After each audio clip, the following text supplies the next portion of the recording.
Здраво, пријатели! Добре дојдовте во денешнава епизода. Вчера најавив дека ќе имаме повторно гостин и разубавена епизода и за жал или за среќа повторно имаме од понежниот пол.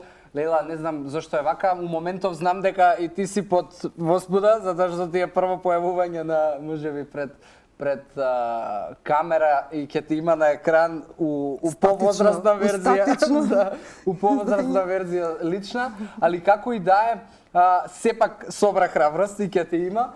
И фала ти што ја прифати поканата и фала ти што тоа што јас го знам за тебе и тоа што јас со тебе го уживам у твое друштво, ќе им дозволиме и на луѓето кои што се дел од оваа заедница да го уживаат можеби на десетина минути, не подолго, али ќе им кажеме и каде да те најдат за да може да го уживаат.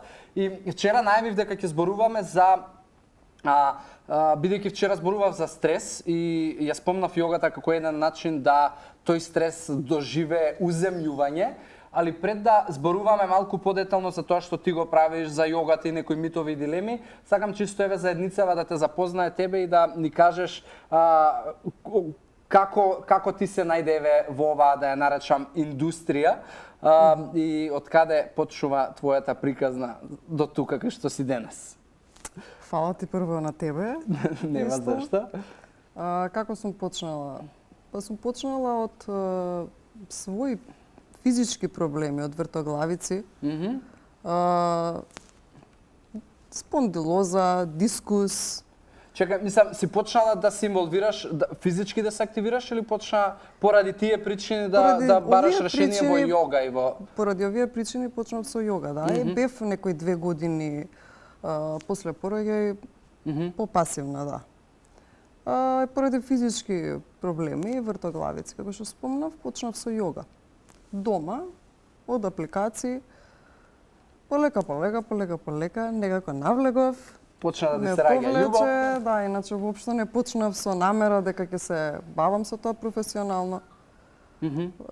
Почнав буквално ради себични своји причини. Да. Па добро, види, ама не е тоа себично, тоа е само можеби некој ќе го класифицира како себично, али уопшто не, затоа што ако ти сакаш да му помогнеш на некого у било која сфера и да сакаш да му дадеш на некого нешто, прво треба ти за себе да го имаш и да си помогнеш на себе, така пошто ја не можам да зборувам за како луѓе да си помогнат со исхрана ако ја не би го правил тоа. Исто и ти не можеш да зборуваш како некој да си помогне и да можеби јогата му помогне ако ти за себе не си го направила.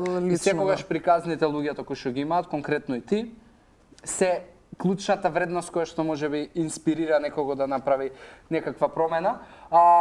Знам дека ми спомна уз неформален разговор дека првично кога си почнала јога дури ти било одбивно, дека не си можела да го правиш тоа и многу често луѓето уште пред да пробаат нешто им е одбивно и конкретно дури и ја не ми е срам да си признам дека се уште немам отидено на ниеден јога час затоа што пак можеби длабоко некаде имам некои предрасуди и некои стравови.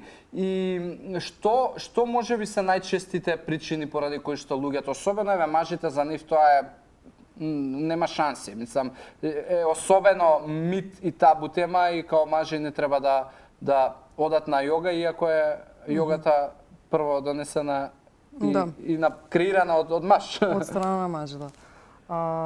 Прво мислам дека првпат кога пробав, тоа беше пред некои 10 години и веројатно не бил правиот момент, затоа што сум отишла на некој си јога час, што сум мислела дека така треба, сум слушала за јога и ајде сега нешто да пробам. Прва причина зашто сум се откажала, втора причина веројатно поради стилот на јога што не ми одговарал, значи на темпераментот, затоа што има многу различни стилови на јога. Тука има многу предрасуди во врска со јогата. Јас сум, например, премногу активна, премногу темпераментен, не е за мене јога, или па што таму што се прави... Исто за мене да спијам навечер. Да, или што таму се прави, јас као не е никакво вежбање, не е никаква... Не знам, сакам да се испотам. Значи, тоа е до стилот на јогата. Можеш, ако сакаш, да се испотиш и да се истанчиш.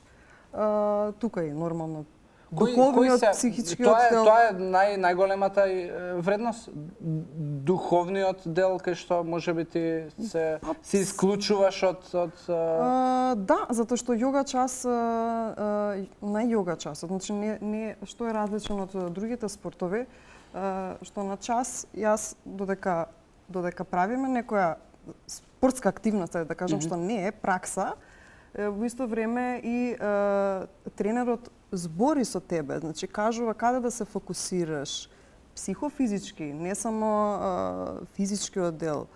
Тоа е све поврзано, не знам, едноставно треба да се искуси, треба да се дојде на час. Да, дефинитивно треба, не може да се објасни. Ниедна активност не може да се објасни, треба да се види и да се доживее.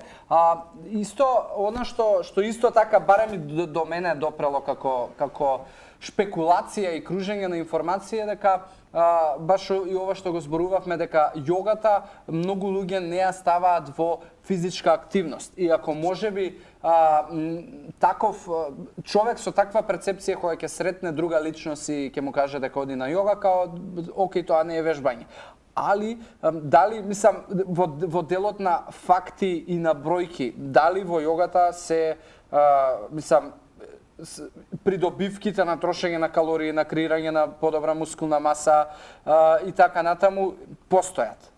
Тоа може дури поубаво би се објаснило со фотографии мои стари, не дека некојаш не сум била, дека сум имала многу вишок килограми, меѓутоа дефинитивно ми го има малте променето физичкиот изглед, да.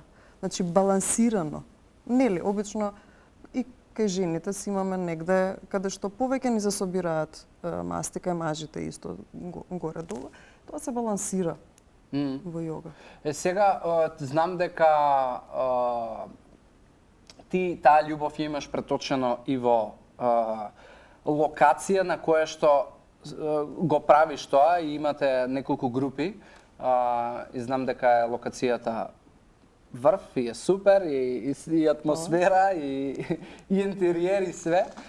Но дали, мислам, што практично се случува таму? Затоа што, еве, кој што кажа, стилови на јога постојат. Што е тоа што ти го правиш, односно што тебе ти лежи најмногу и што можат луѓето да го добијат ако дојдат кај тебе? Значи пак и што те одвојува, еве, што е уникатно и различно што можеби некој кој што ќе дојде ќе го добие? Освен од тоа што ти си супер личност. Што друго би добил како вредност? Значи верувам во физичко зајакнување. Преку физичко зајакнување, ментално зајакнување, психичко зајакнување. Меѓутоа, исто толку не дека исклучувам и работење на флексибилност. Значи тука гледам да направам некој баланс, затоа што не верувам во сила без флексибилност и флексибилност без сила психофизичка. Значи ние можеме некаде да запнеме, меѓутоа ако не знаеме каде треба да се опушти, let go, си кажеш, онда има проблем. Исто така е проблем ако си премногу флексибилен, а немаш сила. Да, значи, добро е. Ми се поклопува тоа и со мојата филозофија. Така, за значи, во баланс во исхрана. Да, супер филозофија. Мислам, и не е филозофија, тоа е вистина. Не е филозофија. Али во секој случај, мислам, пак, ја искрено не би знаел ни што као конверзација за во ова дисциплина и јога, искрено не би знаел ни што да додадам и да прашам, од причина што пред се ниту јас го немам правено лично за себе, за да ги знам и бенефитите, но во секој случај се поактивно размислувам да можеби превземам нешто, али како и да е луѓе кои што можеби размислуваат да превземат или веќе превземале, мислиш дека е добро да понекогаш менуваат не знам, дали ти менуваш конкретно стилови, да можеби, еве, ако си 2-3 години во овој свет, да можеби година дена ти било нешто друго атрактивно, сега ти е нешто друго, па и тоа им го пренесуваш на своите, мислам, на групата на луѓе со кои што работиш? Да, мислам, часовите никогаш не ми се исти. Не знам, ако сум запнала повеќе на јачење на мускулатура предходниот час, следниот час ставам повеќе дели да се опуштат и така натака самата иста и менувам, значи стилови. Сега си имам еден генерален стил кој што најмногу ми лежи, тоа е она power йога и strength йога. Меѓутоа знам некогаш и само онака да се опуштам и да их држам повеќе позите и пишам. Да, супер, супер. Мислам, секој кој што има желба и да проба и веќе кој што прави, ја стварно мислам топло би му препорачал да запознае пред се и топло би му препорачал да дојде и да види. Јас сум сигурен дека и мислам и ја најверојатно ќе го имам првото кршење на мраз кај тебе и со тебе, затоа што имам доверба. Ќе те потсетам. Да, фала ти. Само немој да си премногу често.